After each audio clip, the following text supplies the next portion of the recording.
Welcome to the very first episode of that Workplace Experience podcast, the podcast where we examine the best-in-class design of the best workspaces and the people behind them. Today we're looking at Fora's Jellicoe building, a 180,000 square foot co-working space in the middle of King's Cross.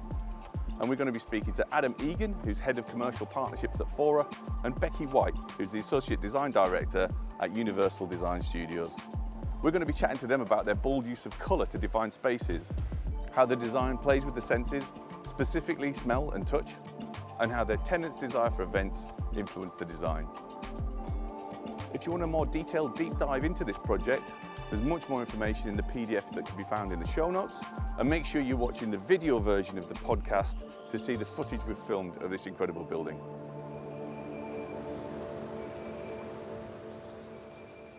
The building's deep in the heart of Coal Drops Yard. Was that quite an intimidating space to go into? Because there's so much going on there, and I believe you work with the King's Cross group, is that right? Yeah, that's right. So if we go back to the sort of start of this project, we're probably in 2017, 2018, when the conversations started. Credit to King's Cross Group.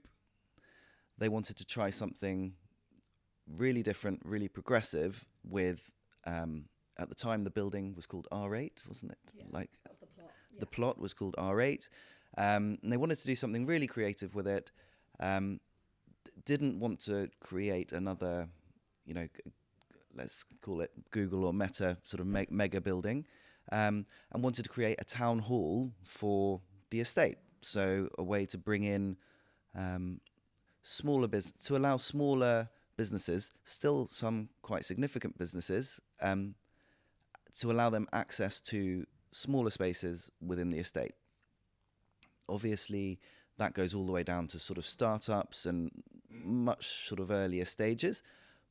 But you can also be a very significant business and need a relatively small footprint in London. Say if you're coming across from the States and you're a big business in the States, but you're setting up your first office in the UK.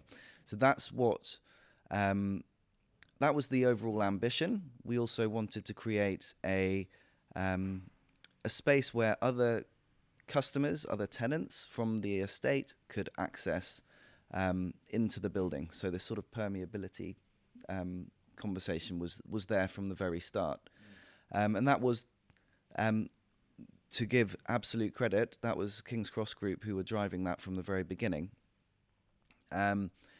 And actually, if we stand back and look at the building, the concept of having a flexible workspace provider on a management agreement of a building, brand new building of this scale, as an off-plan pre-let, essentially, it was truly trailblazing, and no one could really prove it, but we are pretty sure it's the biggest management agreement, certainly in Europe. It's very common in the hotel sector to have deals of this sort of size and this structure, but in the office sector, not that common. Back then, 2017, there's obviously a lot happening around the Coal Drops Yard, but this site, R8, seems probably quite far away from everything that's happening.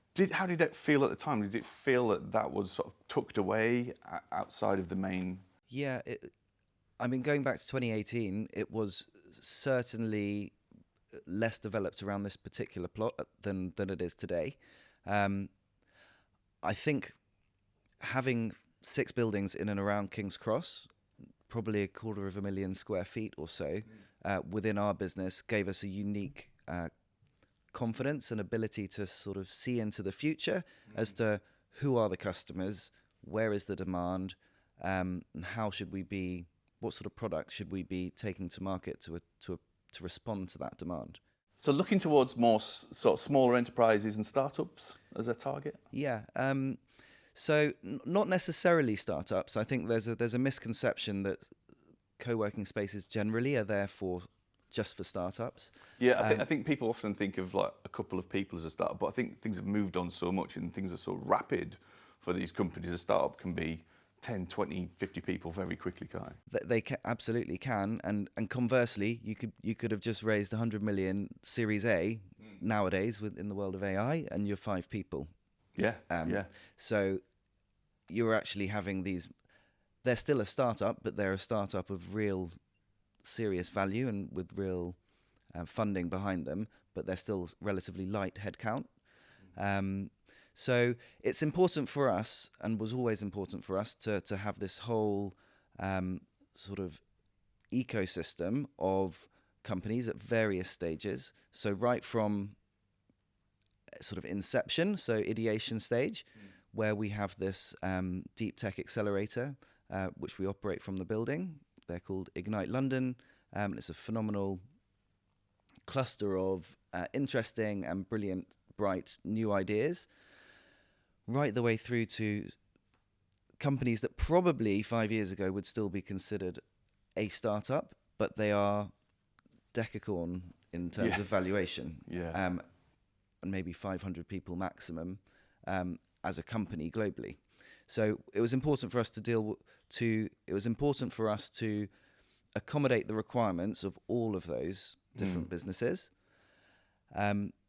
They all feed off of each other as well. So if you are the decacorn, there is value in you having access to these really progressive founders and startup technologies which are being explored within the building. It makes for very, very interesting sort of water cooler moments, if you can imagine these people all coming together, and also the events that we curate in the building.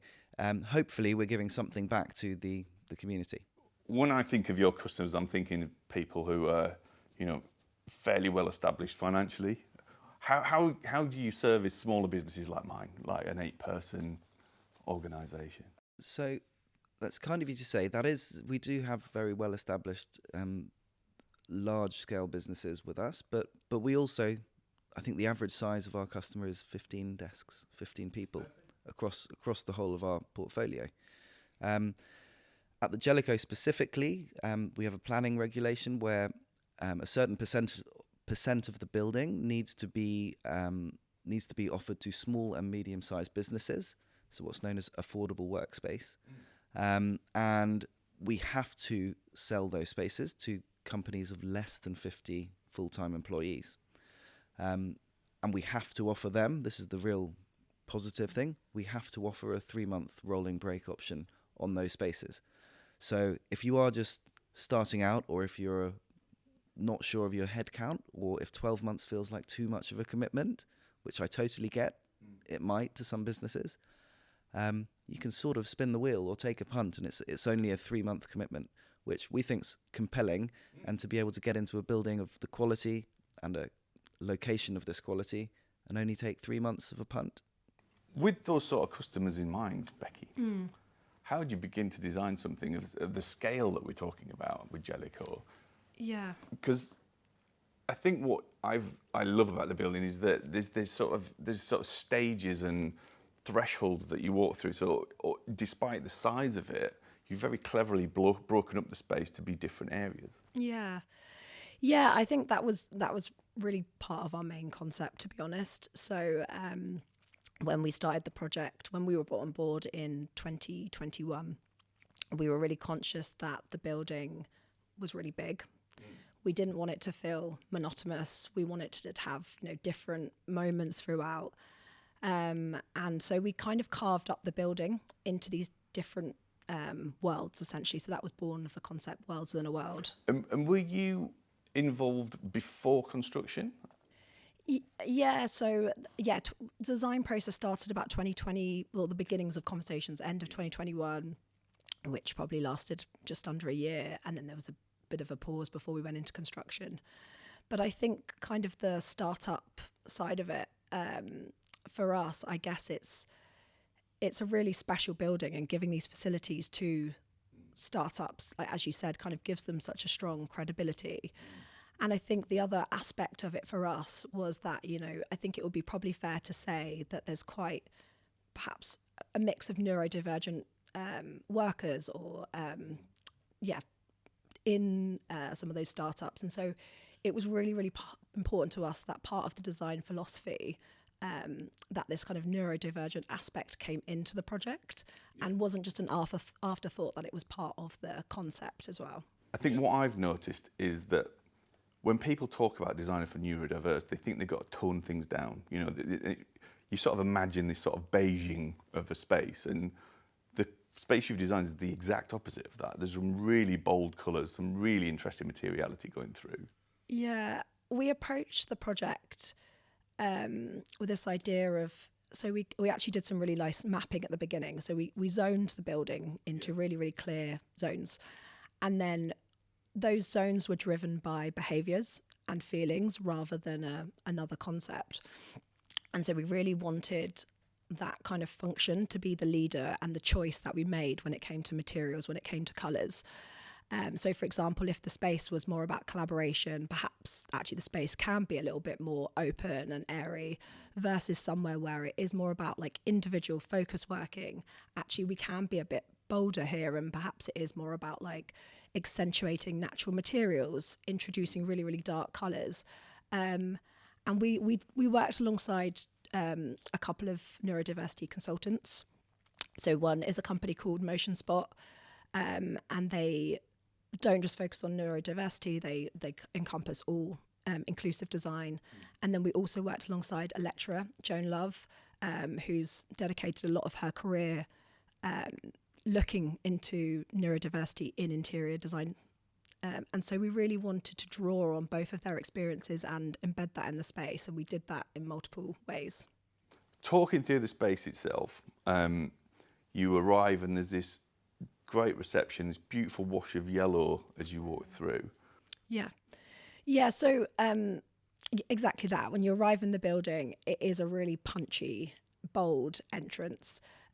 Again, so the behaviour that we were looking at here is that actually it is a very transient space. You don't tend to spend much time in a lobby.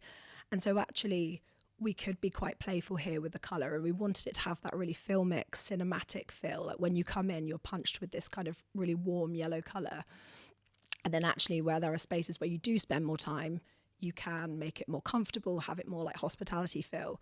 But yeah, there's definitely that kind of, as you mentioned before, that kind of filmic cut line. So as you move from one space to another, you really feel the change from one space to another.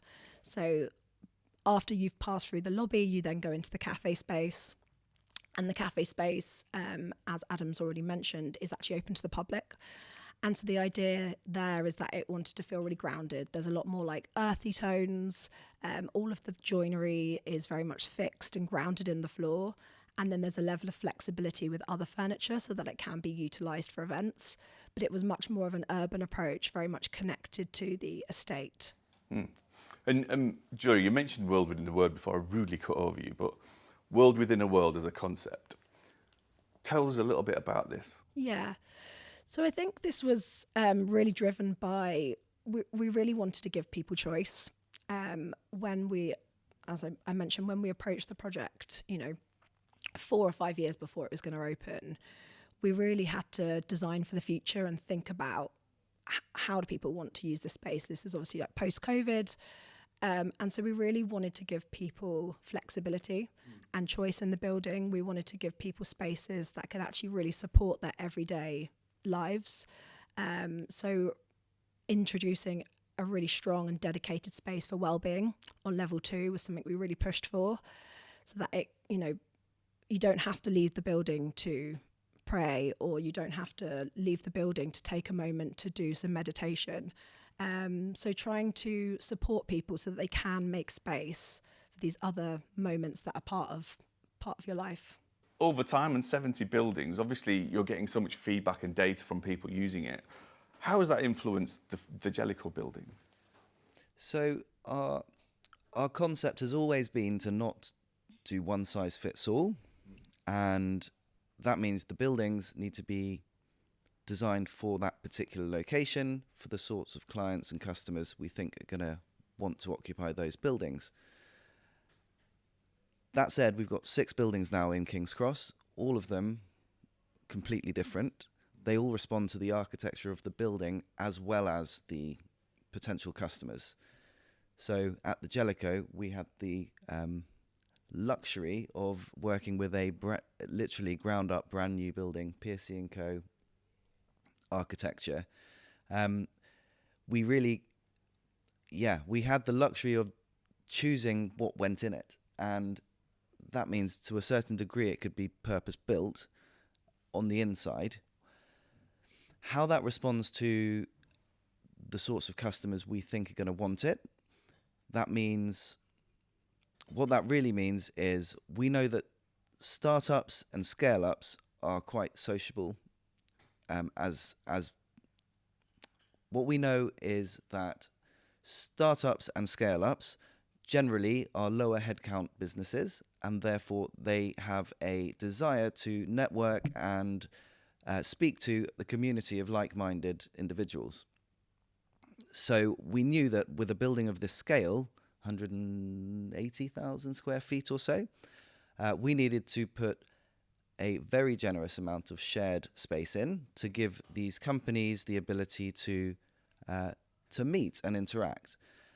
So I think there's about 45,000 square feet of shared amenity if you include terraces, which is it's an incredibly generous amount of space considering it's 180,000 square feet in total.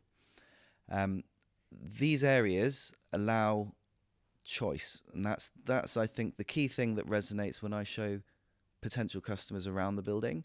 It's letting them know that their teams have the choice to find different working environments and go and do their best work from those environments, whether that is the wellness room, which I'm sure we'll come on to, or whether that is the indoor garden room for a bit of a retox of sort of plants and daylight and fresh air. You basically have the option to find these spaces and do your best work from them. I think it does feel like that as you're walking around. There's a lot of spaces to recover, and I know that the target customers of the small enterprise and startups, they work at such an intense pace. We talked about 996 as the buzzword. I think I've probably done that most of my life, sadly, but I never had the luxury of breaking out into these absolutely gorgeous spaces. And the two you've obviously just mentioned, there's the indoor garden.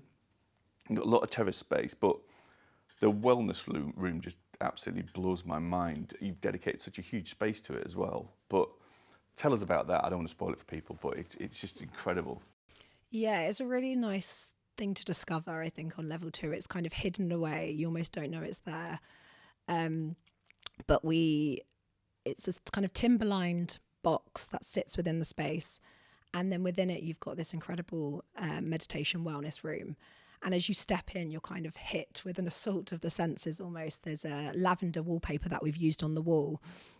And you really do smell it. And it really does kind of change how you feel. Such a beautiful texture as well. Yeah, it does have a really lovely quality. And then even the carpet, for example, we used a really thick pile. It's the deepest pile carpet I've ever walked on. It's how I imagined as a kid what drowning in a swamp might feel as you first step in.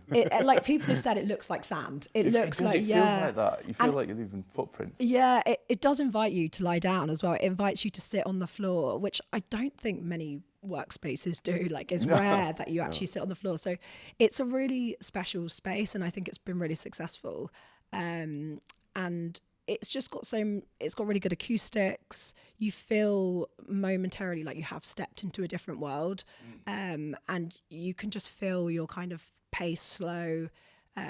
It's just a really incredible opportunity in the building for people to step away from their busy lives and their busy work, taking lots of calls, and then step into this and just take a breather.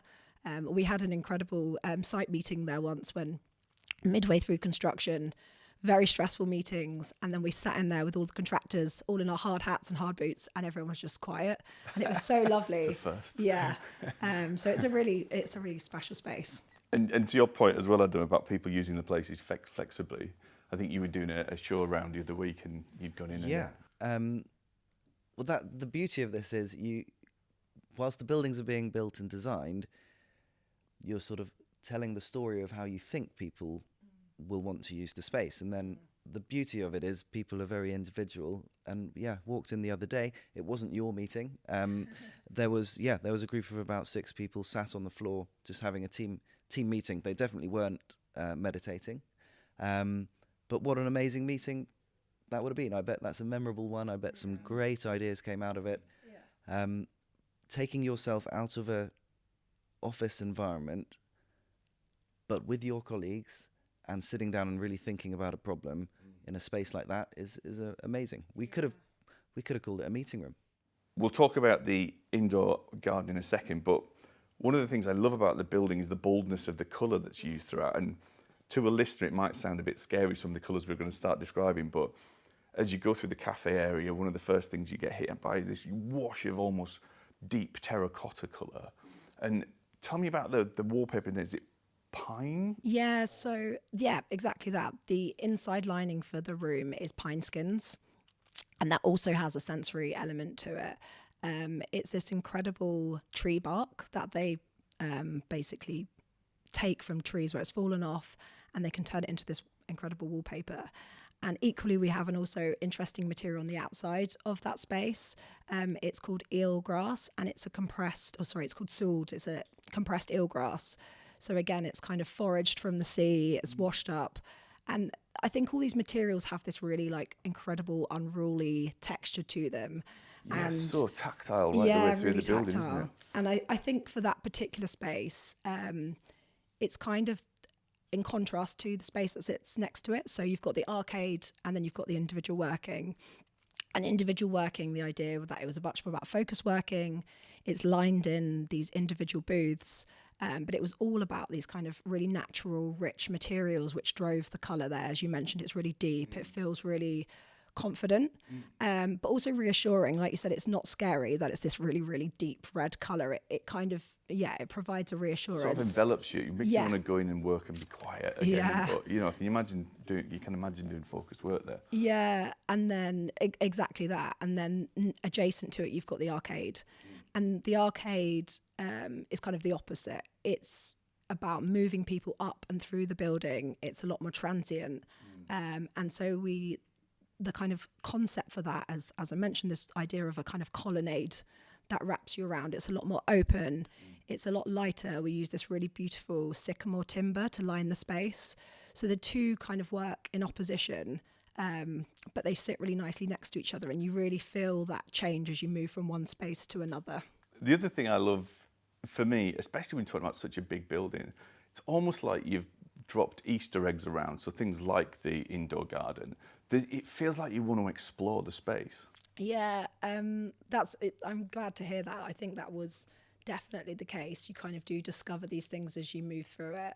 I think probably one of our biggest maybe concerns, if it's okay to say now, but we were conscious that we also wanted it to feel like one author. We didn't want these spaces to feel disjointed and jarring for anybody to move through. We wanted it to feel like they had some sort of continuity. And so it's really important for us that the finishes, for example, were the same as you move through the building, but they just shifted tonally, and that each space had its own little special, unique moment, but that there are red threads that run through everything. Yeah, they sort of, you can tell it all gels together. What were those little red threads? Is it the materiality? Is it just the tone of the colours? Or Yeah, I mean, there's a few things, really simple things like linoleum running throughout. We did a chunk of work at the beginning on sustainability and what made sense for the building. It's obviously a mass material that you have to use in a lot of spaces. It's a very natural material, really good for no VOCs coming out of it, which was also part of our neurodivergent aspect. Things like ash. Ash is an incredible timber to use at the moment because of the dieback that's happening. It's readily available. And so we utilised that throughout the entire building, but then we stained it different finishes, different colours throughout. So there's a few moments like that. I guess also there's the kind of grid motif that exists throughout the building. It's a very, I was going to say subtle, but in some places it's not subtle. In reception, yeah, just different sizes and scales. Yeah, exactly. In reception, you're kind of hit with it. And then in other spaces, it's a lot more pared back. Tell us, Adam, how do people react when you show them around the space? There's generosity to the experiences as you go through them, and I think that rubs off on people. I love how you said there are little Easter eggs hidden around, because I feel like you get that sense of anticipation from people as you start to go through the space. They're almost thinking, or you can see they're thinking, what's next? What's around this corner? And being on the sort of more commercial side of things, I want to see potential customers walking through our spaces being wowed and wanting to discover more. You always want to see that, and I think we deliver that in spades. I think probably what's also we haven't maybe mentioned as well, at the top of the building, you've got this kind of dual quality moment through the event space. Yeah. So that was a sort of event space was the brief, a co-working space, but you've got these amazing views across the entirety of London.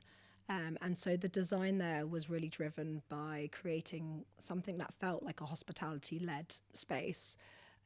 We've got these kind of curved, perforated acoustic panels, but they curve towards the city. So you've got this kind of interesting reflection of the city kind of facing back at you. And I think that's one of those moments that you maybe don't realise there, but as you move through the building, you experience it at the top.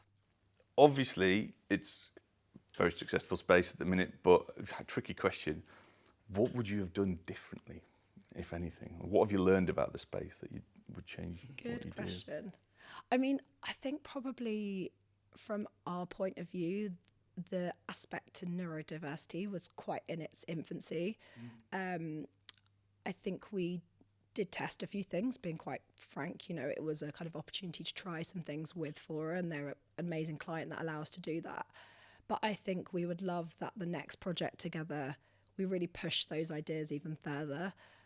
What has worked well, what hasn't, where can we improve? And I think those learnings always inform the next project for us. So I think we're quite honest about the fact that that was the first time we had adopted this attitude, and it's something that we really want to improve upon and learn from. Great. Adam. Without creating a beige. Without creating a beige space. Yeah. Beige is the future. Yeah. From my side, I'll come at it from a slightly more end user focused perspective, where I think, in terms of amenity, I think we could have put a bigger wellness, a gym facility in, something we're exploring now. And that's the beauty of us, is we're not normal landlord in that sense, where we deliver a building and disappear. We want to evolve and iterate.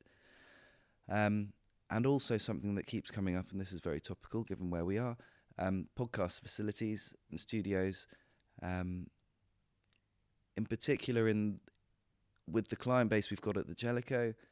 I think we could really benefit from giving them access to a facility like this, which they can drop into and use as they need, rather than build out themselves or go and rent themselves.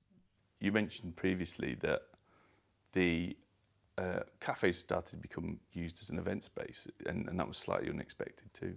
So the cafe was always designed as an event space. However, what we weren't expecting was a major government client of ours in the building having a partnership with essentially a technology and science grassroots events business, and coming to us and saying, could we do a weekly event for 200 plus people from the building?